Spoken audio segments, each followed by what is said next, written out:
Okay, so we're going to go to Aaron Roy, who with the PBR right now. You're going to hear some unbelievable stories of what it really does take to be in this sport. Now, I'm going to go to a moment here, and again, he'll explain when it comes to just physically what he has been through.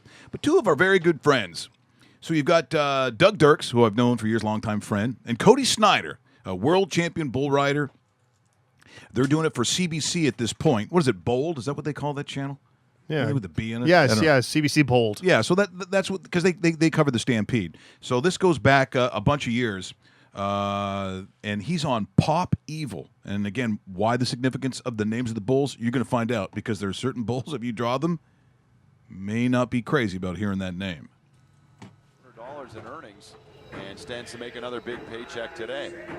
See Aaron Roy here, re-pulled his rope, taking that wrap across the back of his hand, put it back through the palm. Nice and sticky, got lots of rosin on there.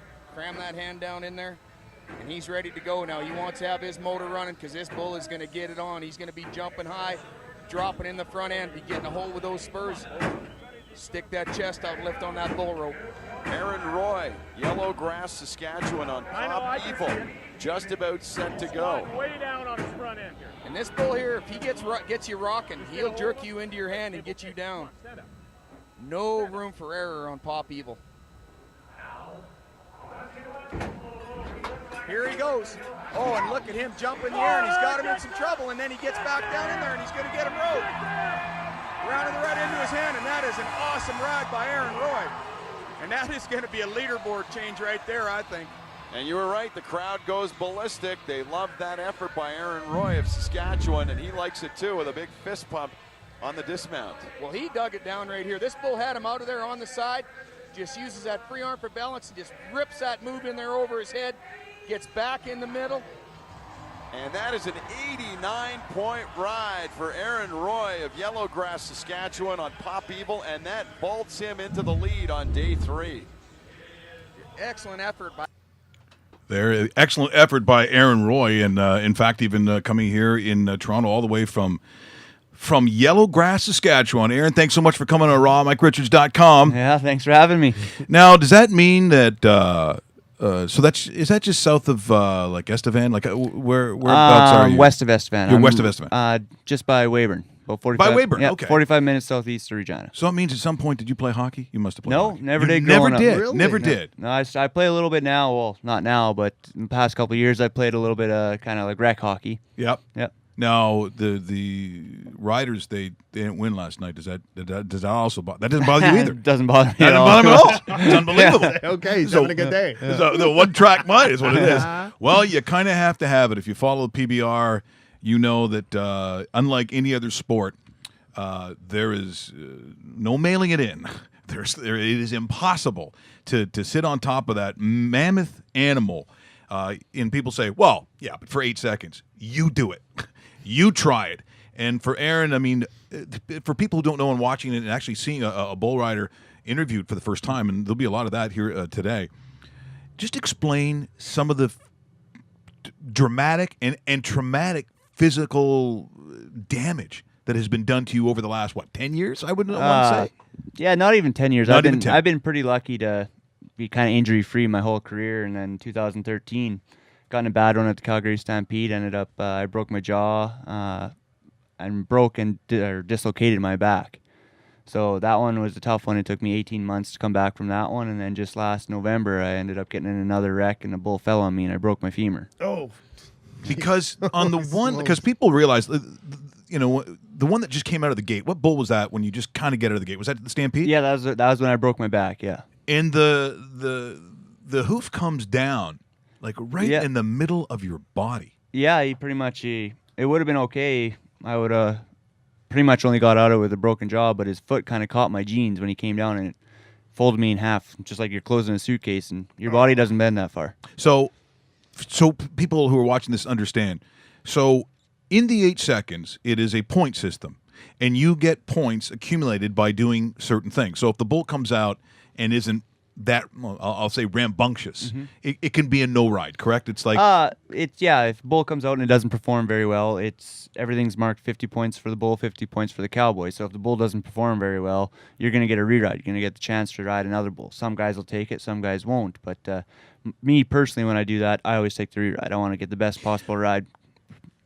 I think most guys will, because if you're getting points, for the lack of a better term for the bull, if it's kind of a lame ride, you need the points. And you need that by a bull performing well. Yeah, it's exactly. You want the best possible bull you can ride to win first. That's what everybody's goal at these events, is to come here, win first, get that big prize check, and most points towards the world standings. Now, for those that follow the sport, when you say the word bodacious, there's a little bit of a shiver that goes up through people, because what I think a lot of people may not understand watching here, and Dave, I know you've seen the Stampede many times, is that, in talking to Cody, Cody Snyder and so on, there are certain bulls, not often, that they might go out to hurt you. They do have in their DNA the way that sometimes bred, wiring, there's a lot of things that go into it, that some of them are nastier than others. Yeah. And in your era, and I know Bodacious was one during Cody's, are there bulls around now that still, based on how they're bred, you hear a name, you're like,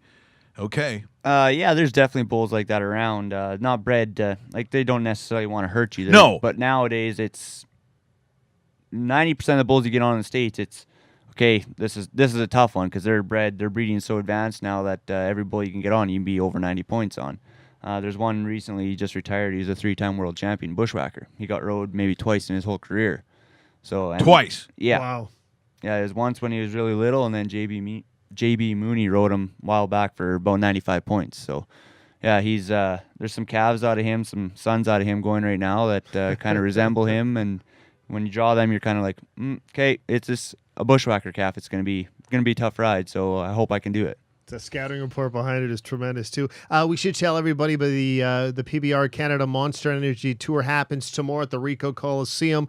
That's at 7:30. Tickets start at $25. You can get them at Ticketmaster. Check out their website too, pbrcanada.com. Aaron, you're a 3-time Canadian champion. You're on the sidelines right now, serving as the events arena director. What actually goes into that, and how much are you itching to get back to what you're used to doing? Not really itching right now. It's kind of in my head that I'm out on injury, so it doesn't really affect me too much. But what I'm doing tomorrow night is I'm the guy keeping everything running on pace. I got to keep the guys getting out on the shoot on time, when to go after breaks and everything. So kind of in charge of like the run time of the event. So I listen to the guys in the headset and then tell them when to go, and hopefully they get it done in a certain amount of time, so it's not a super long show and keeps everybody entertained. And how long can, like, if people are going to this, because if you haven't been to it, I can't recommend it enough. It is fantastic. It's a family event too, that you could bring out the kids and have a blast.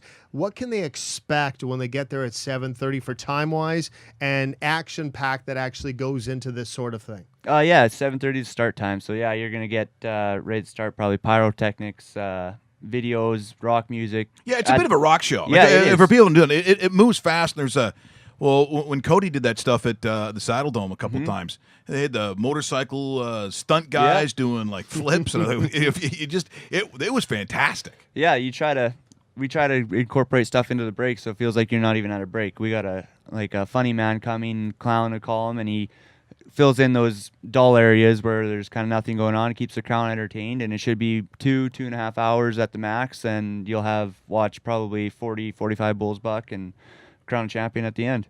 Wow. The coordination of it too, it's the one thing to watch how it goes from rider to rider, and people, sort of look at what they used to call rodeo clowns. They don't call them rodeo clowns. No, it's cowboy protectors now. Cowboy protectors. Yeah. And that's, you look at what they do.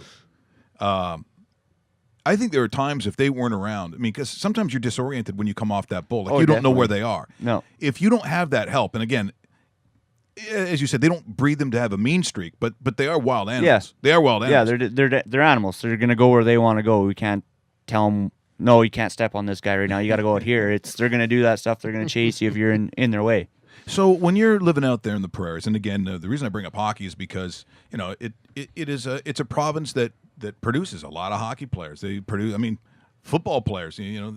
There are a lot of great athletes that come out of the province of Saskatchewan. When it comes to bull riding, so there you are in Yellowgrass, and so at some point, so you're on a farm. Yeah, I had 160 acres there. 160 acres, and was it cattle? What did you do? Out there? I just have horses there now.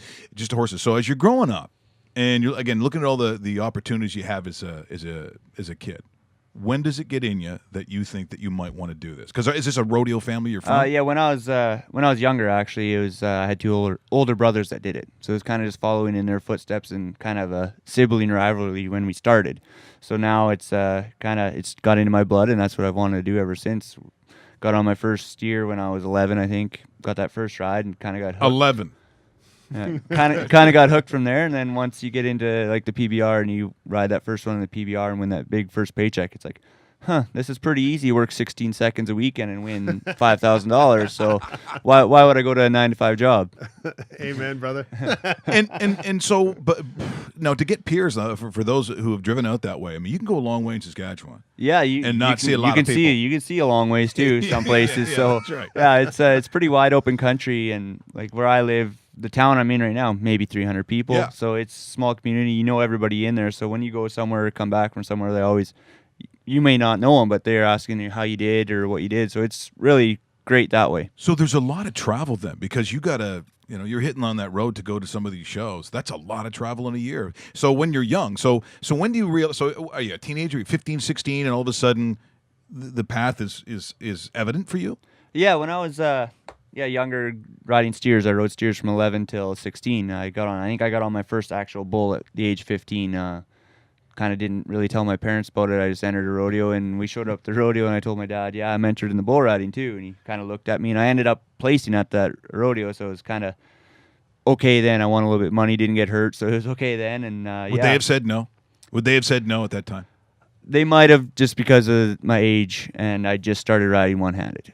So after that, it was, kind of started, graduated from high school, going to, before the PBR, it was called Professional Canadian Bull Riders, and started going to those with my brothers. Now, helmet or no helmet at that point? No helmet at that point. Yeah. Wow. Yeah. I rode with no helmet till 2010, I think. And yeah, I broke my cheek. And after that, was it the head snapping back from the bull? Actually, no, I was in a good position, and just kind of the bull threw his head up, and the end of the horn caught me. It didn't hit me hard or anything, and it was a hairline fracture. Ooh. And it is probably some of the worst pain I've ever had. Oh, I bet. Yeah.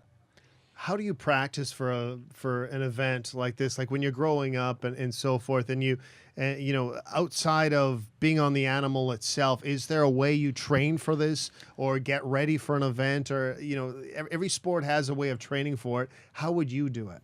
Yeah, for us it's the same as like hockey players. We go to the gym, get in shape, lots of core cardio, and then we have what are called like bucking barrels or mighty buckies. It's kind of like a simulation of a bull. You get powered ones, or you get ones that buck from people's manually doing it. But the best practice of it all is you get lower caliber bull that's pretty easy, and you just get on that. Sure. Yeah. Now I always have friends that sometimes will do the thing, especially in Vegas, where you get on the bull, the mechanical bull. Mechanical bull, yeah. Now, as a professional that you are, the difference between the mechanical bull and the real bull, obviously significant. Is the mechanical bull remotely close to the experience of the real thing? Not at all. Not at all. No. So all these show-offs that are... Yeah,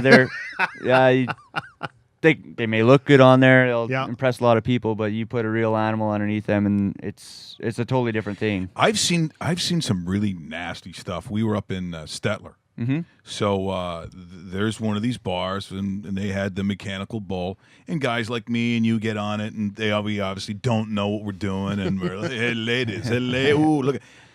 But these pricks who run these things, and I don't know if you've ever run into this, oh, yeah. they can tell when a real guy gets on there. Yeah. So they start doing stuff that real bulls can't do. Yeah. It's impossible to do. So all of a sudden you see like the speed, and all of a sudden it jerks in a way that like they try to really hammer on guys who really do it for a living, or at least have an idea, and it could be really dangerous. Like I look at that, I'm like, and one guy said to me, you watch, this guy's going to get on. He recognizes that guy can actually ride a little bit. You watch what he does to him. It's brutal. Yeah. Actually, before I got sponsored by Jack Daniels, I was at a bar and had a few drinks, and it was after bull riding. And these other guys that I was traveling with convinced me to get up on this barrel, and I got on it the way everybody else gets on it, and this guy, he's a bull rider. He cranks right up and throws me off, and it was bucking real different. So I kind of got mad. So I got on it got on it backwards.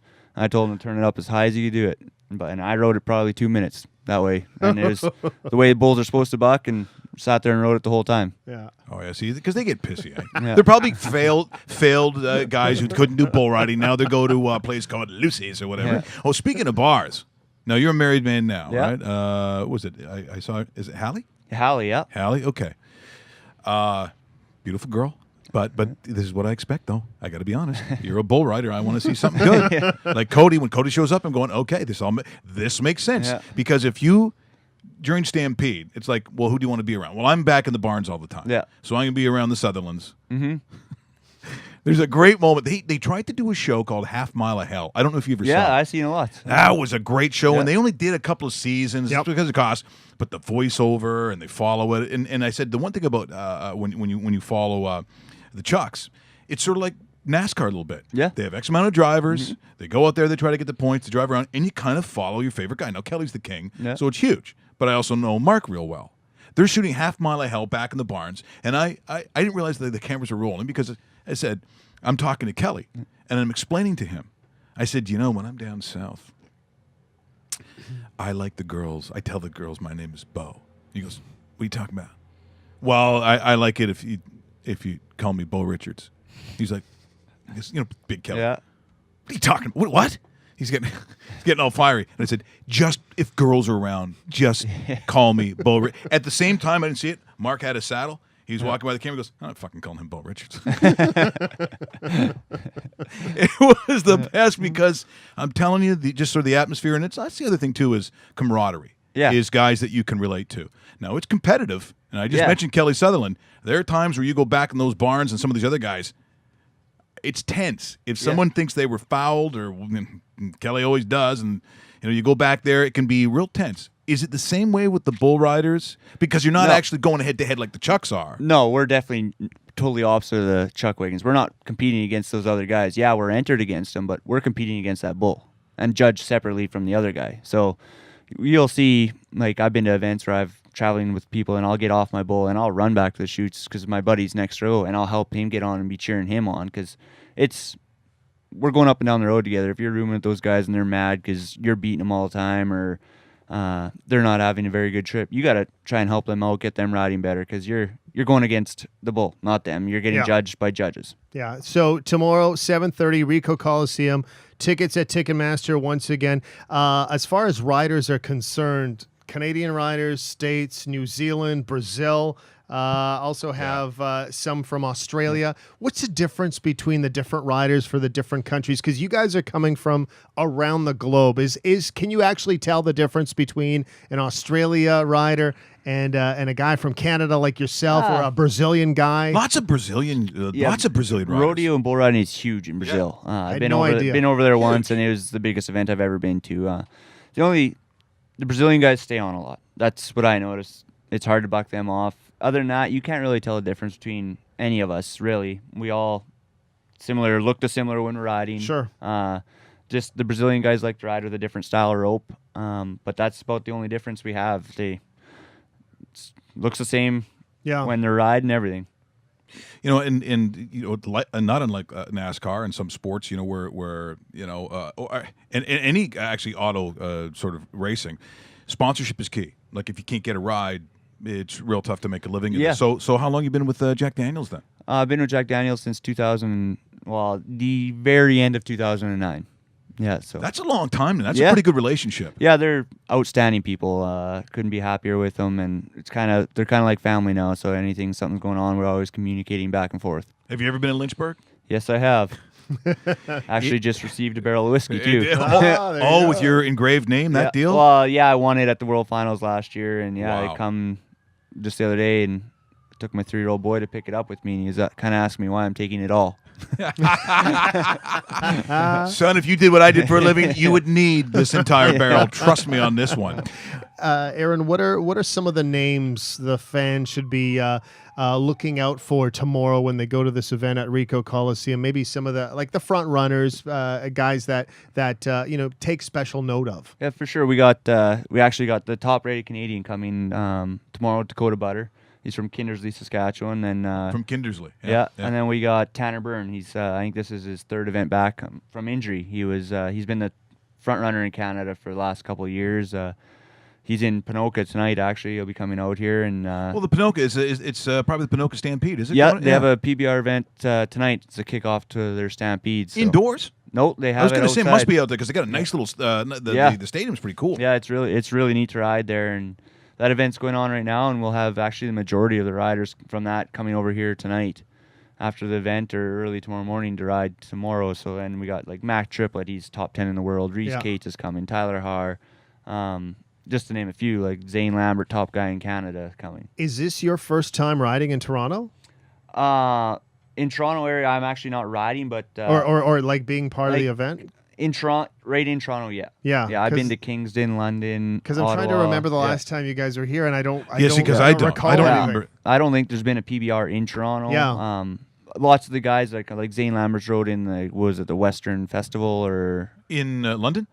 They used to have one in town here. Oh, so that's a long time. See, yeah, CCA. It's a long time ago, but lots of the guys like Tanner Burns rode in it when he was younger. Sure. Yeah. Look, what's the average age of a bull rider? Because it's pretty young, I think, isn't it? Well, you can't ride in the PBR till you're 18. Right. So 18 to 30, 32. Usually most guys, there's the odd guy that's 35, 36 riding still, but usually around the 30 mark, everybody's trying to kind of round their career down, and because it's not very forgiving sport. No, no, it definitely is not. You're certainly proof of that. And I was going to ask about your experiences at Ranchman's, but now that I know you're married and this gets out, you'll be telling all these stories, and Hallie's going to be going, so what was that about? When was that again? Yeah. Yeah, that's a fun time. Aaron, thanks so much for coming by. Yeah, always thanks for having me. A pleasure. And as I said, the one thing about rodeo, and I'm sort of including all the events, and if they've never been to the Stampede, I mean, you talk about bucket list things. You will never see events like that up close and personal. You got what, 10 days? Is it 10? I'm trying to 10 think. days. 10 days, and I said every event, if you've not seen it up close, is really spectacular, and just they're tremendous athletes. You're a great athlete that goes through stuff that we couldn't even imagine. I mean, we got guys who are afraid to go in the corner. We got guys in hockey afraid. I've got but what if the guy behind you in the corner? This guy over here, yeah, wow. terrified of the corner. He'd be great on a bull though. Or is it the mutton? What's the mutton one they do? The sheep riding, mutton busting. Mutton busting. You'd be great in mutton busting. Don't sell yourself short at Stampede. And you could call yourself Bo as well. Bo Graham? Come on, that doesn't sound good. Yeah, you'd kill out there, Russell. Well, thanks so much for coming. Actually, we'll go out with because we once again we have no. Actually, you know what? We'll go out with LeVar. Unless you found it. Did you find another ride? No, you got to be careful which one you're showing. Okay, you know what? Let's go out with LeVar Ball. This is him getting booed. This is how popular VAR Ball. This is again the entry draft NBA last night, just before we leave. But once again, Aaron, thanks so much for coming in, and hope to talk to you again sometime. We're going to come back out to Calgary too. So. Yeah, make sure you come out to the show tomorrow night. It's be awesome. Yeah, would love to do that. Would love to do that. Thanks so much, Aaron. Thank you. What? We just become best friends? Yep.